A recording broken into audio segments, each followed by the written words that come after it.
या यक्षाचा सर्वांनाच झाला, तुम्हा सर्वांना संभ्रम झाला असेल. हे महावीर पांडव त्यांची अशी अवस्था का, यालाही कारण आहे. भारताचे भारतेश्वर झाल्यानंतर अहंकाराचा वारा या पांडव वीरांना लागला. जगाच्या पाठीवर कोणीही मोठा नाही आणि कोणीही कनिष्ठ नाही.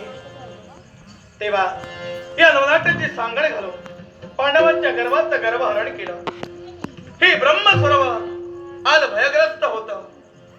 या यक्षाच्या भीतीनं हे नाविन्यपूर्ण सौंदर्य पाहण्यासाठी कुणीही तर फिरकत नव्हतं.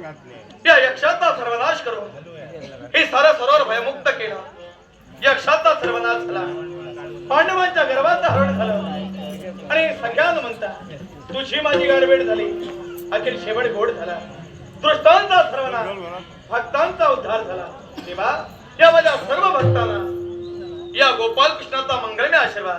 यक्ष मोहिनी रूपी मायाजाल संपलं आणि अखेर या गोपाल कृष्णाचं आणि माझ्या सख्या हनुमंताचं दर्शन या सर्व भक्तांना घडलं.